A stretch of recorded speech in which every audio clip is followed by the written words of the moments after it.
Un viaje a través de nuestra innegable historia, un recorrido profundo por los altares de la República, una revisión de los hechos de aquellos hombres y mujeres que nos dieron patria hace 200 años. Presentamos Bicentenario, 200 años de Nación Guatemalteca. Diálogos reveladores de la gesta emancipadora de 1821. Ahora, Canal 9, el canal del Congreso de la República.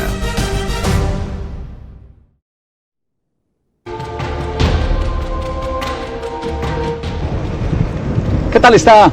Qué bueno poder saludarle en esta mañana una vez más, una mañana de viernes, en donde transmitimos en directo desde este lugar tan emblemático, estos altos del Palacio Legislativo, en donde una vez más le llevamos esta transmisión especial del Canal 9, el canal del Congreso de la República. La televisión legislativa, a través de la emisión de este programa, se une a la conmemoración de los 200 años de independencia. Bicentenario, 200 años de Nación Guatemalteca. Hoy tendremos un tema que nos parece por demás interesante. Un tema en el que creemos que es necesario seguir auscultando por allí, porque a lo largo de la narrativa se nos ha planteado, pero creemos que se nos plantea de una manera un poco, tal vez muy escasa, digamos, en información, algunos elementos que se nos hacen referencia. Y para hablar de ese tema también contamos con una personalidad importante dentro del ámbito de la academia y de la historia. ¿De qué vamos a hablar y con quién vamos a hablar? Es lo que le invitamos a que se mantenga en sintonía para saberlo. Y mientras tanto, comenzar con esta producción que está preparada para usted. Uno de los detalles que suele pasar desapercibido, pero que sí es incluido en la narrativa tradicional acerca del proceso de independencia centroamericano, tiene que ver con los medios de comunicación existentes en los días de la independencia. Suele decirse que en los días previos al 15 de septiembre, Pedro Molina comenzó a publicar un periódico llamado El Editor Constitucional, que promovía ideas independentistas. Debido a la circulación de dicho periódico, José Cecilio del Valle comenzó a publicar otro que se oponía a las ideas de aquel y que se llamó El Amigo de la Patria. Pasados los días, Pedro Molina cambió el nombre de su periódico y lo rebautizó como El Genio de la Libertad. Y luego de eso, no se dice nada más acerca de estas dos publicaciones. ¿Cuáles eran los fines reales de cada uno? ¿Cuál el contexto que permitió hacer prensa en los días de la monarquía española? ¿Fueron los periódicos una herramienta de propaganda para los grupos sociales de la época? ¿Qué tan importantes fueron esas publicaciones dentro del proceso independentista y por qué no se sabe nada más de ellas después de la firma del acta del 15 de septiembre? Preguntas que quizás sean despejadas en el programa de hoy, en el que hablaremos de la guerra de los periódicos.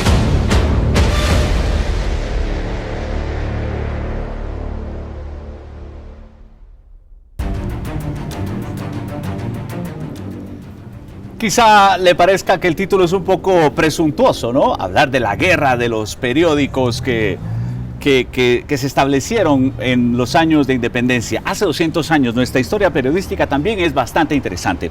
Pero este tema vamos a platicarlo, a dilucidarlo un poco más, a contextualizarlo mejor con los que saben de historia.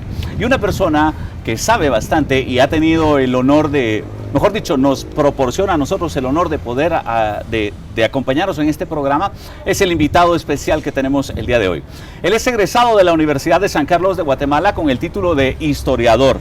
Desde hace 20 años más o menos se dedica a la academia y a la docencia universitaria. Actualmente ejerce la docencia en la Universidad de San Carlos, en la Universidad Galileo, en la Universidad Da Vinci y en la Universidad Mesoamericana también. Allí él anda formando más historiadores y también es parte del colectivo Historia GT, que actualmente a través de redes sociales sigue también ampliando los temas históricos para la población guatemalteca. Es un privilegio contar con nosotros con el licenciado Edwin García Ruiz. Bienvenido, licenciado. Gracias por estar con nosotros. No, a ustedes muchas gracias por la invitación. Creo que es una oportunidad buena para poder difundir nuestra historia esa materia, ese tinte que queda por ahí y que casi no nos gusta, pero porque puede sonar aburrida, puede sonar sin importancia, pero creo que es interesante conocerla desde distintas especies, de distintas aristas que nos llevan a ser lo que realmente somos, ¿verdad? Esa construcción de identidad que nos genera entender por qué somos guatemaltecos y por qué nos enorgullece tanto cuando un guatemalteco sale y triunfa, como acaba de suceder en otras latitudes, pero es parte de esa construcción histórica de nuestra identidad. Gracias, licenciado. De hecho, eso que acaba de mencionar de algunas cositas que parecieran ser como insignificantes, este tema que del periodismo en época de la independencia también se ha tocado de manera muy, muy pequeña, pero resulta ser clave, ¿no? O sea, la influencia de los medios de comunicación hoy en día no se desliga de la influencia, suponemos, de la influencia que tuvieron hace 200 años. ¿Qué podríamos empezar a hablar al respecto, licenciado? Es importante entender siempre los contextos históricos, políticos y sociales que se dan en esos momentos. Un punto importante, estamos hablando unos 50, 70 años antes de nuestra emancipación política, que ya existía nuevas formas de pensar, ¿verdad? El antiguo régimen, como se le conoció, ya había desaparecido o estaba por desaparecer. Dos puntos muy, muy importantes fue la independencia de las 13 colonias inglesas en Norteamérica y luego la Revolución Francesa. Esto generó también parte de un movimiento grande que nos llegó a influenciar, que se llamó la Ilustración, ¿verdad? La Ilustración, sin duda alguna, nos va a demostrar pensamientos distintos, pensamientos no tan uniformes, pensamientos que generaron opinión pública, ¿verdad? Y que hoy en día podemos decir que tenemos libertad de expresión, libertad de pensamiento, libertad de asociación, porque a alguien se le ocurrió venir y decir es un derecho, ¿verdad? Es un derecho que yo piense, que yo diga y que yo influya en todos los demás. Y sin duda alguna, el periodismo ha tenido su papel importante, los periódicos. Claro, hoy en día para nosotros se nos hace muy inmediato conocerlo por las redes sociales, la noticia inmediatamente, casi está sucediendo y yo puedo entender qué está pasando en otras latitudes. 200 años atrás la información llegaba un poco más lenta, ¿verdad? Sí teníamos ya periódicos impresos, ¿verdad? Uno de ellos fue la Gaceta de Guatemala, en donde salía cada cierta periodicidad, ¿verdad? Por eso se le llama periódicos, ¿verdad? Porque salían bajo cierta periodicidad, algunos cada día, otros cada semana, otros cada mes y algunos semestrales, ¿verdad? La ventaja de esto, como les decía, era la libertad de expresión. Casi todos podían expresar o deberían de expresar su sentir, su razón y su idea, ¿verdad? Posiblemente, sin duda alguna, llegaron a existir lo que hoy conocemos como fake news, ¿verdad? Sin duda alguna, sí. Haciendo esa analogía, porque sin duda alguna alguien pudo haber dicho alguna mentira y la gente se lo creyó. Claro. La escribieron y o el tema del teléfono descompuesto, como se suele decir. Exactamente, así, y se jugaba. Entonces, claro, más que entender un periódico impreso y que alguien lo pudiera leer y alguien lo pudiera interpretar y alguien lo pudiera transmitir, es interesante entender que también habían los famosos pregoneros, ¿sí? Yo le decía a una persona, o sea, ese era a veces se les llamaba serenos o se les llamaba pregoneros, ¿verdad? Que era el que iba por todas las calles dando cualquier noticia que pudiera darse, que hubo terremoto, hubo temblor en tal lugar, o que se necesitaba ayuda para X o Y persona, o que alguien se había muerto. Entonces esto era muy interesante porque el pregonero iba y se aprendía de memoria, ¿verdad? Se aprendía de memoria estas palabras y terminaba diciendo y no más, ¿verdad? O sea, daba la noticia y no más. Puede ser de que en algún momento, sí, el famoso teléfono descompuesto llegase a cambiar un par de entonaciones.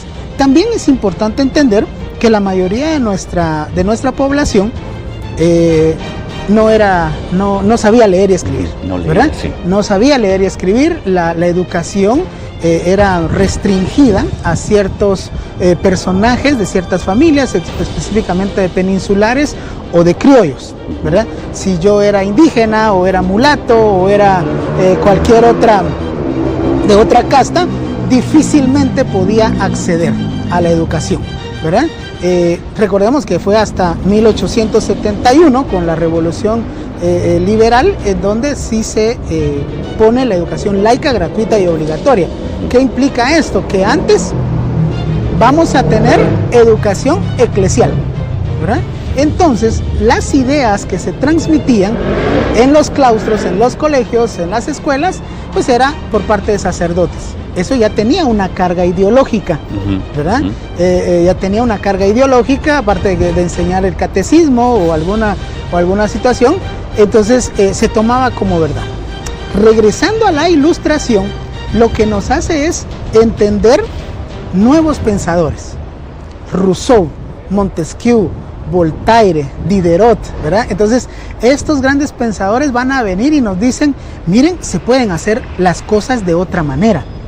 El rey ya no es el elegido de Dios, ya no somos siervos, ya no somos esclavos, podemos ser ciudadanos.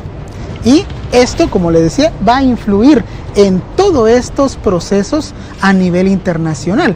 Posiblemente a nosotros nos llegó tarde esa información, ¿verdad? Porque estamos hablando de que Juan Jacobo Rousseau escribe el contrato social en 1750 en adelante, más o menos, y a nosotros nos va a llegar esa idea 60, 70 años después. ¿Cómo no? ¿Verdad? ¿Cuál es la razón?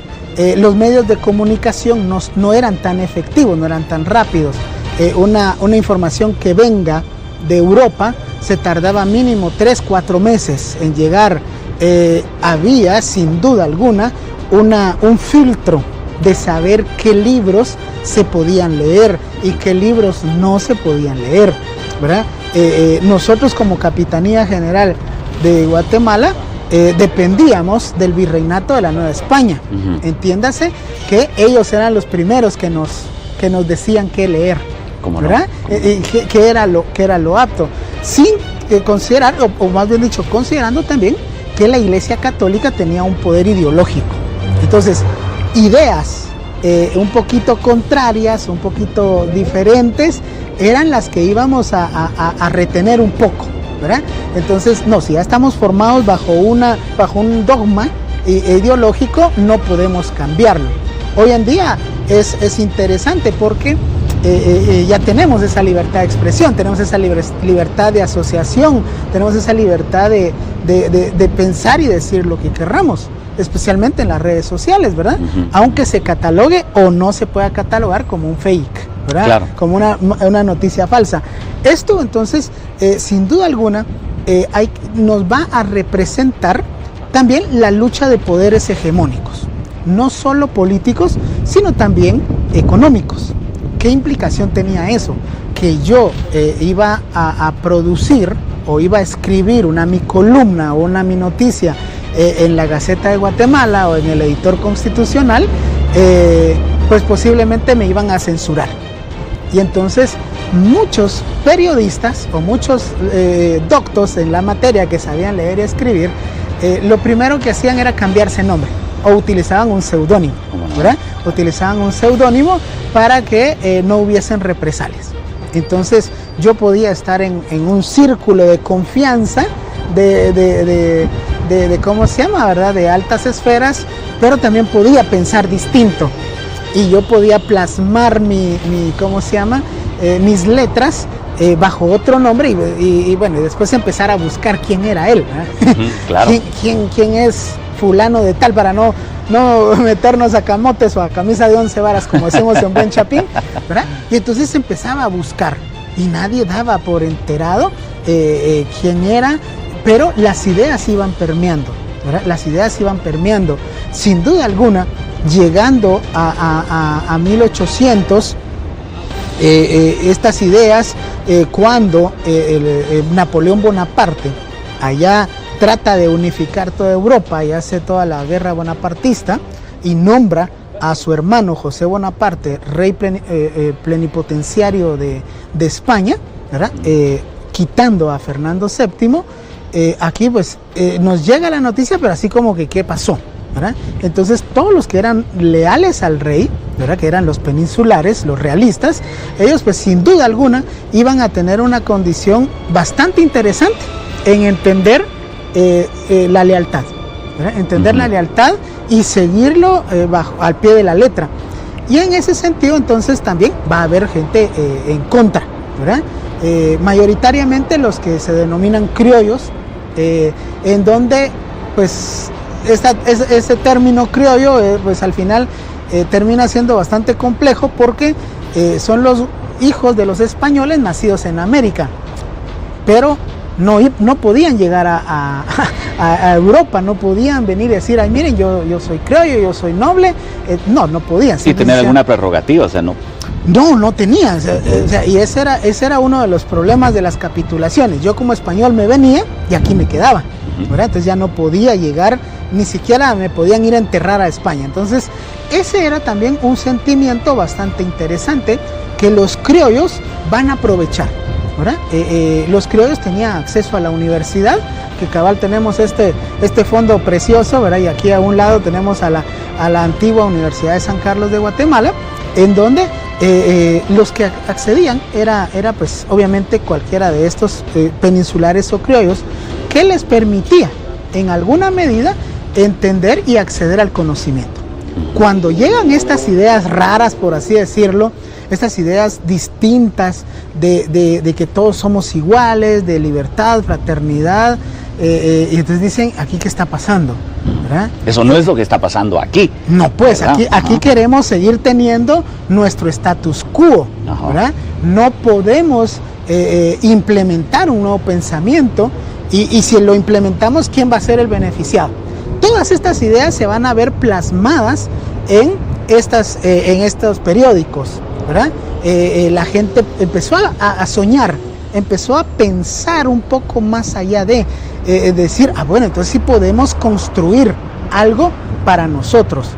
Y en ese sentido fue lo que permitió los movimientos preindependentistas en toda América Latina, no solo en Guatemala, ¿verdad? Desde Haití en 1807 en adelante hasta entender pues el último país que se independiza, que fue Panamá y Brasil, ¿verdad? Entonces esa seguidilla de independencias se van a ver interesadas o se van a ver influenciadas por todas estas nuevas ideas. Estas ideas en las cuales pues sí podemos ser libres, puedo ir más allá no soy un simple artesano, no soy un simple agricultor, soy alguien más, ¿verdad? Alguien criollo que no tenía acceso a ser administrador público, por ejemplo. Entonces esto me permitía a mí ya ser administrador público, ya venir y tomar las riendas de este país, venir a ser diputado, ser alcalde y tener mucho más acceso a construir algo, ¿verdad? Las ideas, por supuesto, van encaminadas hacia otra perspectiva, pero sí es muy, muy interesante ir entendiendo esa necesidad, ¿verdad? De impartir conocimiento. En las escuelas ya se impartía, sin duda alguna, pero los periódicos iban a ser ese espacio bastante elitista, llamémosle así, porque era para un segmento en especial, ¿verdad? Sí tuvimos en algunos de estos periódicos algunas traducciones del francés o del latín de ideas muy generales de Rousseau, de Maquiavelo, por ejemplo, ¿verdad? Y que ellos seguían escribiendo, hicieron sus libros y sus grandes aportes, pero en algún momento también escribían en Europa. Tuvimos pues muchas personalidades en toda América Latina que lograban viajar a España o lograban viajar a Europa y tenían acceso a estos libros. Y pues obviamente se los traían y les parecía muy novedosa toda esta situación, ¿verdad? Y esto es importante porque la Gaceta de Guatemala salía mensualmente, o sea que hay que entender la dinámica de hace 200 años, que no era tan fácil, por ejemplo, obtener papel. ¿Verdad? No era fácil obtener papel. O sea, lo que conllevaba publicar, editar una publicación. Sí, yo creo que es importante entender. Nosotros ahorita tomamos nuestro teléfono, nuestra tablet o nuestra computadora. Las noticias están ahí, sí. Ahí está la noticia, escribimos algo, hacemos un blog, por ejemplo, y plasmamos nuestras ideas. Inmediatamente alguien nos está leyendo, ¿verdad?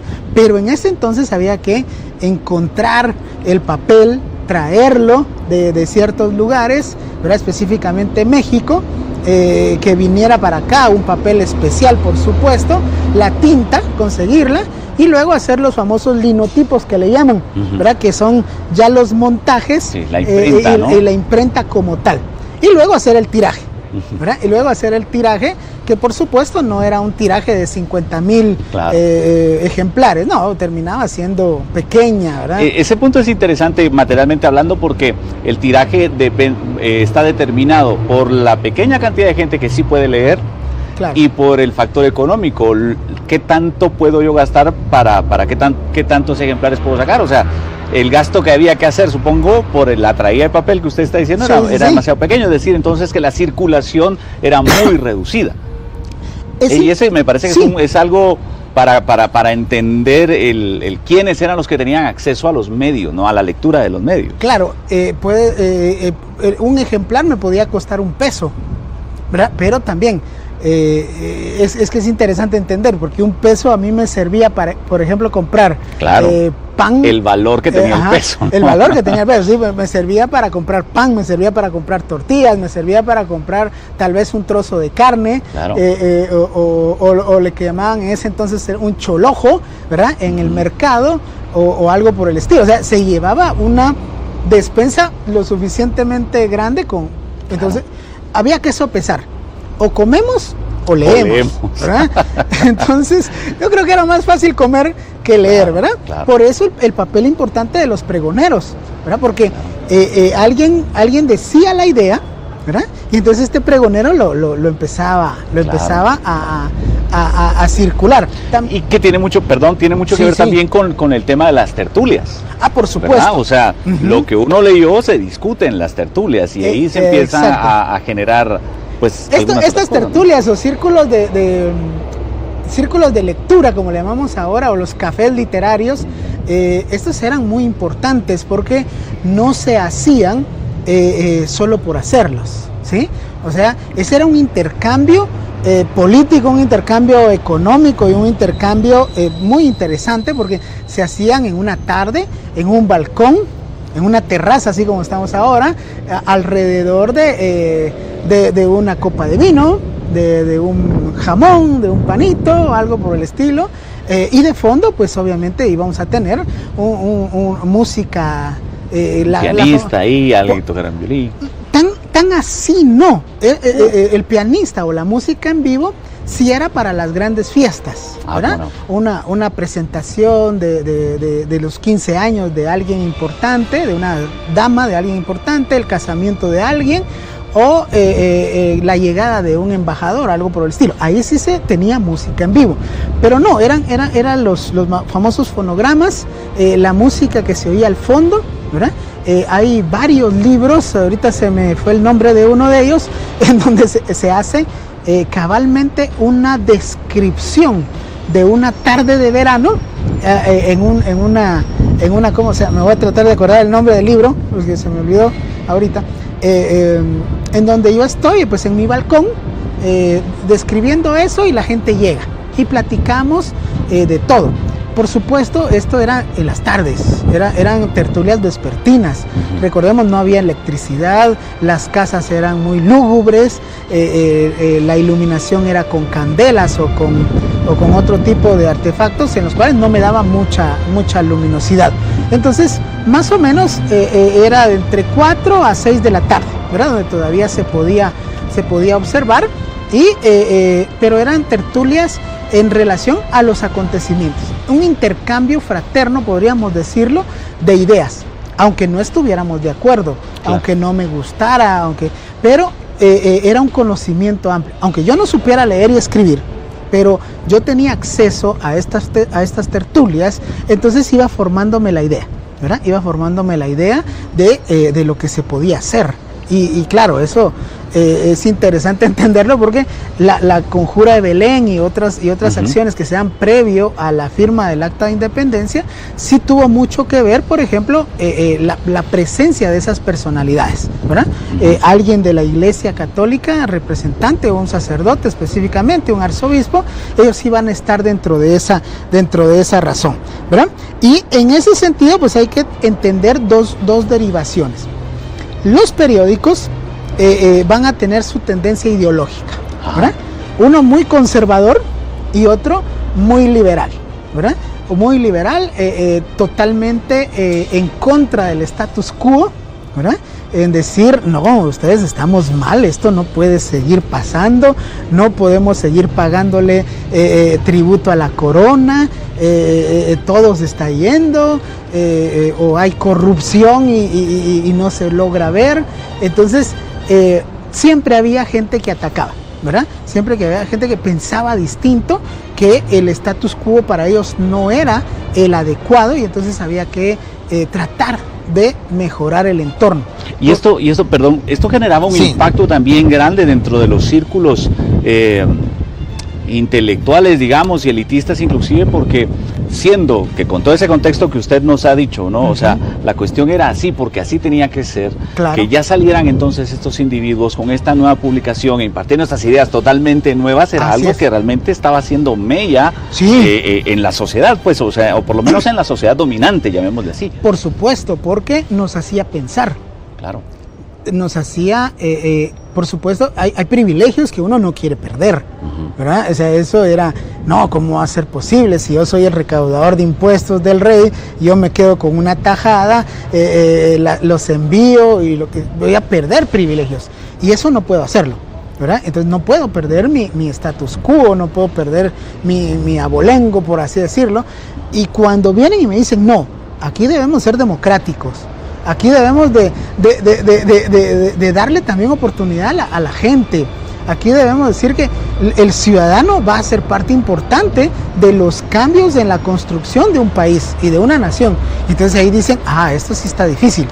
Esto va en contra mía. Claro. Le voy a dar poder posiblemente a mi enemigo. Claro. Le voy a dar poder a alguien que no quiero compartirlo con él. O simplemente yo voy a perder poder, yo voy a perder mi status quo. En ese sentido es bien complejo porque siempre ha existido esa lucha, no solo económica, sino esa lucha política, ¿verdad? No digamos lo ideológico, que en este momento, pues sí hay que entender, la ideología estaba marcada por la Iglesia Católica, que ella era la que dictaba normas, reglas y todo lo demás de convivencia, moral, ética y estos menesteres. Entonces, cambiar porque aquí hay que recordar, lo que un sacerdote decía, eso era palabra de Dios. Sí, eso no se podía cuestionar, era verdad absoluta. Casi infalible era la exactamente. Y si me decían que no, entonces ahí está interesante, ¿verdad? Pero son esas tendencias que hasta la fecha siguen, porque la gente va a estar pensando o tomando partido de un lado o de otro. Y eso es lo bonito, por así decirlo, de esos nuevos ideales, de esas nuevas tendencias, porque nuestra Constitución actual, ¿verdad? Y todo el digesto constitucional lo maneja, que es la libertad de expresión.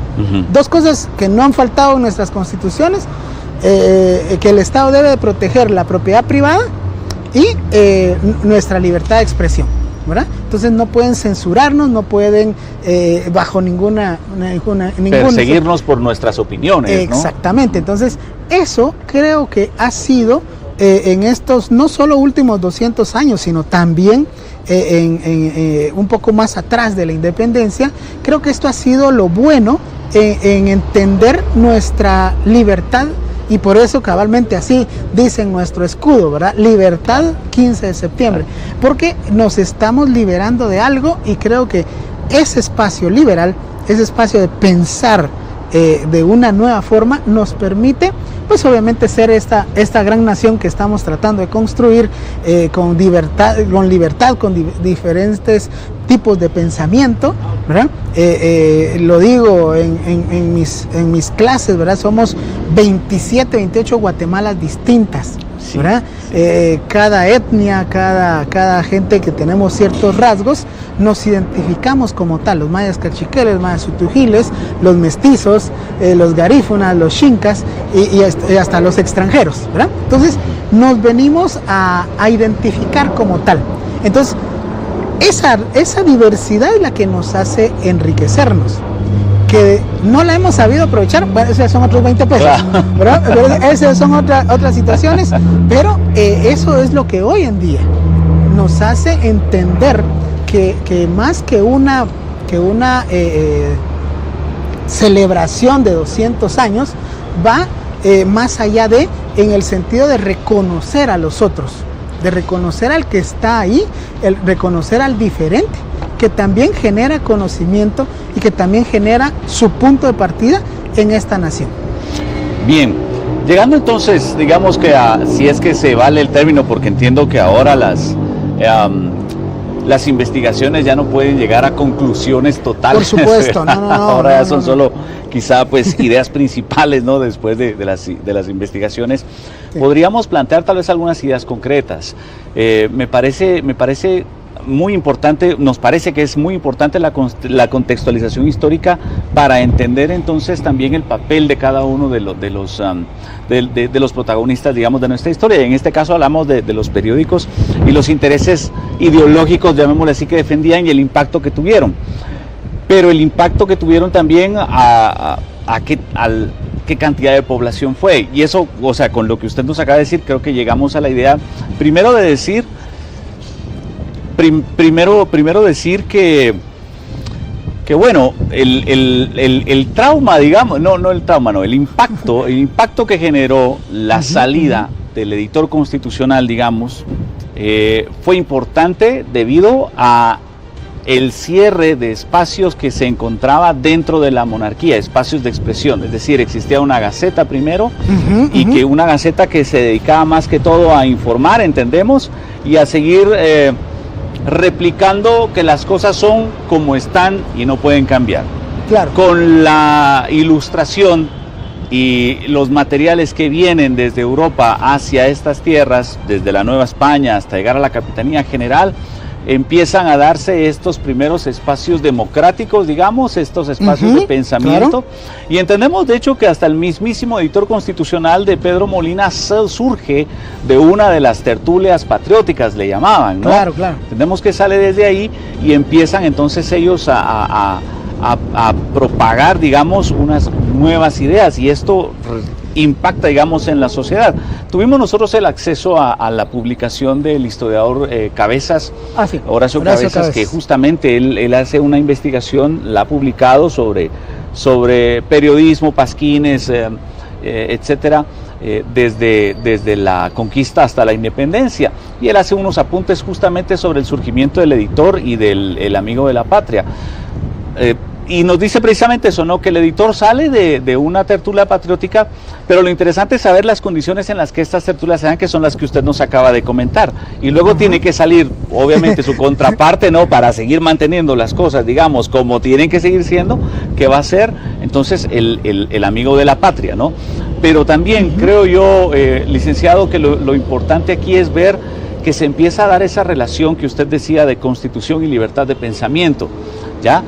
En cuanto a que ya la gente se anima a escribir, si ciertamente no lo hace con su nombre, porque el mismo José Francisco Barrundia es parte del editor constitucional, y él publica, según dice el historiador Cabezas, publica sus escritos como el verdadero patriota. El verdadero patriota, así es. Entonces, pero creo que el tema de que empiecen a surgir las voces es lo que le da importancia a por qué entonces aparecen estos dos periódicos como protagonistas de nuestra narrativa independentista, ¿no? Claro, es interesante entender, porque nosotros los historiadores tenemos el contacto con la historia por lo escrito, ¿verdad? Claro. Y entonces la interpretación que le demos va a ir variando, va a ir cambiando, porque ¿qué quiso dar a entender? ¿Qué quiso dar a decir? Pero es interesante porque sí están las dos corrientes ideológicas, ¿verdad? Los liberales y los conservadores, ¿verdad? En el caso del editor constitucional va a ser liberal. Y como bien se comentó, aparece en julio de 1820, entonces casi un año antes de esto, ¿verdad? Entonces Pedro Molina lo que trata de replantear ahí en todos sus escritos y en lo que dio vida a este periódico es mantener ese cambio constante, dar la libertad de ir generando todo ese nuevo espacio. O sea, Pedro Molina tuvo acceso a escritos de la Ilustración, ¿verdad? Y pues él fue entendiendo, como buen criollo que era, fue entendiendo que este espacio era para ellos, ¿verdad? Claro. Y este espacio debía de ser de ellos, porque eran los sin patria, al final de cuentas, ¿verdad? Porque no eran ni de aquí ni de allá, no eran ni chicha ni limonada, como decían los abuelos. Claro. Y entonces ellos necesitaban una identidad. A raíz de esto surge también mucha poesía, muchas canciones de sentimentalismo, de sentimientos hacia la tierra, hacia la patria, que un día quiero regresar, quiero estar en tus calles, etcétera, etcétera. Pero esto sí permeó, en algún momento permeó de tal manera que hubieron momentos del editor constitucional en que hizo reaccionar a la iglesia, hizo reaccionar a los mismos españoles, ¿verdad? En el sentido de decir, bueno, hay que generar elementos de cambio, ¿verdad? Para el caso del amigo de la patria era totalmente opuesto. El amigo de la patria era conservador. No, tranquilos, relájense, aquí no pasa nada, el rey ya va a regresar, lo que pasa es de que, bueno, las cosas que se ven allá son chismes, Bonaparte ya va a perder en Waterloo, así que no se me hagan bolas, ¿verdad? Entonces, era mantener un status quo, pero es interesante porque, por ejemplo, aquí quiero leer algo textual del amigo de la patria que dice: dar luces al gobierno, ¿verdad? Publicar las órdenes y decretos, señalar el bien que haga o el mal que pueda producir una ley. Quiere decir que aquí ya estamos hablando entonces del espíritu de la ley y de que debemos de saber realmente qué leyes vamos a publicar, o sea, qué efectos pueda tener. En el sentido, le voy a dar libertad de expresión al pueblo, pero entonces voy a tener una manifestación bloqueándome y tapándome calles, ¿verdad? Aunque yo no esté de acuerdo, pero ellos sí están de acuerdo por sus ideales, por su forma de pensar. Y entonces esto es lo interesante, ¿verdad? Porque para que no exista un abuso, ¿verdad? Y lo interesante aquí, sigo leyendo, porque dice sostener los derechos y manifestar las necesidades del público es hacer a los pueblos el presente de más valor. O sea, aquí, si logramos interpretar, nos está diciendo que sí es importante que la gente sepa, que la gente se manifieste, pero que no atente contra ese status quo. Claro. ¿Verdad? Claro. Y esa pugna siempre se sigue dando. Sí. Hoy en día la tenemos. Y está más palpable que nunca. Es bueno que conozca, ¿verdad? Pero que no se alborote. Exactamente, ¿verdad? O sea, está bien, o sea, claro. y tratemos de regular, ¿verdad? Claro. Tratemos de regular lo que ellos van a saber. Por eso era el papel importante de ellos. Sí, sigue teniendo sentido que El amigo de la patria, editado por José Cecilio del Valle, claro, tenga dentro de lo que usted lee y dentro de lo que interpreta concordancia con algunos de los preceptos establecidos en el acta que también él redactó. Por supuesto. ¿Verdad? Como el tema de declaramos antes que ellos... Sí, ¿verdad? Y eso es interesante entender, por eso el acta de independencia, en donde nos dice, sí, antes de que el pueblo lo haga, mejor nosotros hagámoslo. Claro. ¿Verdad? Claro. Pero este es un debate interesante porque nos está diciendo, miren, liberémonos, pero bajo nuestras leyes, bajo el espíritu de la ley que nosotros vamos a replantear. Nosotros vamos a dictar leyes y normas y conductas. Por eso no nos podemos salir de ciertas percepciones que nosotros vamos a hacer, ¿verdad? Pero también es interesante, nos estamos independizando, ¿verdad? Pero al final de cuentas terminamos anexándonos, ¿verdad? Sí, claro. Pero este debate que se da, y eso es interesante porque, si bien es cierto, entonces en 1820, en julio, nace el editor constitucional. Unos meses después, porque estamos hablando de octubre, nace el Amigo de la Patria, ¿sí? Del mismo año. Sí. O sea, fue una reacción. Si bien es cierto, los conservadores no podían quedarse callados, pero era necesario decirlo. Era necesario entender y darse a conocer que ahí están y que van a seguir mencionando y van a trabajar por ese status quo, ¿verdad? Y claro, la tertulia final de la redacción del Acta de Independencia, pues fue esa compone, porque los criollos querían una independencia absoluta, pero los conservadores querían una independencia parcial, ¿verdad? Que creo que con la anexión a México se da eso, ¿verdad? O sea, la lucha y la pugna política ahí de independencia absoluta y dependencia parcial se da, porque con la anexión simplemente seguimos dependiendo de México, ¿verdad? Y ojo, ahí empieza un nuevo debate ideológico, porque ya no es solo conservadores y liberales de Guatemala, sino que empiezan conservadores y liberales de México, ¿verdad? Entonces, aquí ya tiene mucha más consideración o tiene mucho más influencia lo que están pensando en México. Y ellos, hay que ser honestos, en ese momento había pues una amplitud mucho más amplia, más grande, ¿verdad? A ellos con el imperio de Iturbide no hubo tanta censura, ¿verdad? Había más libertad, o sea, el público que leía era mucho mayor que el guatemalteco, y entonces la gente opinaba. Y entonces ya nos terminaban llegando nuevas ideas, por eso fue que al final el imperio de Iturbide desaparece, y pues nosotros nos vemos en la obligación de ver qué hacemos. Pero esa pugna de liberales y conservadores va a seguir en ese espacio, y específicamente se va a ver en la política de a quienes van a nombrar presidentes, a quienes van a nombrar diputados, ¿verdad? Y luego se va a volver una pugna post-independencia con las Provincias Unidas del Centro de América. Claro. ¿Verdad? Y todo esto será acompañado pues también de algunas publicaciones y más para tratar de seguir influyendo en los grupos, claro, ¿no? A través de los escritos, o por decirlo así, de los medios de comunicación. Sí, licenciado, llegamos ya al final del programa, porque claro, hablar de estos temas realmente es... la tertulia debería ser más extensa, ¿no? Pero el tiempo en televisión, el tiempo en medios también nos hace que tengamos que dejarlo, ¿no? Delimitarlo ahí totalmente. Claro. Pero le agradecemos mucho el hecho que usted nos haya compartido esto, valoramos muchísimo esta contextualización que nos ha hecho, porque, insistimos, nos hace también comprender mejor el papel de cada uno de los protagonistas, y en este caso de los medios de comunicación como tales. Así es. Quién los editaba, qué alcance tenían, y esto nos permite también hacer esa evaluación, ¿no? Nosotros insistimos en este programa que no podemos amar aquello que no conocemos, y al adentrarnos más en estos temas de independentistas, de alguna manera nos hace comprender mejor el valor que pueden tener estos 200 años.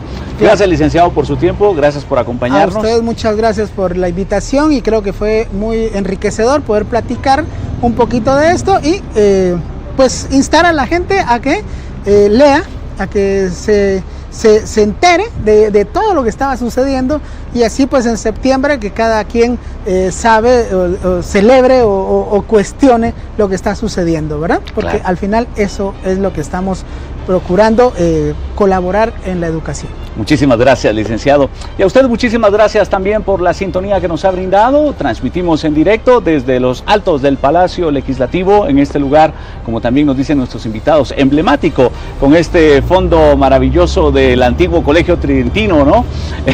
Que es un símbolo, por qué no decirlo, también de nuestra historia. Lo invitamos a que la próxima semana no se pierda un interesante programa más de la serie, con la cual el Congreso de la República se une también a la conmemoración de estos 200 años. Es el bicentenario, 200 años de Nación Guatemalteca. Hasta la próxima.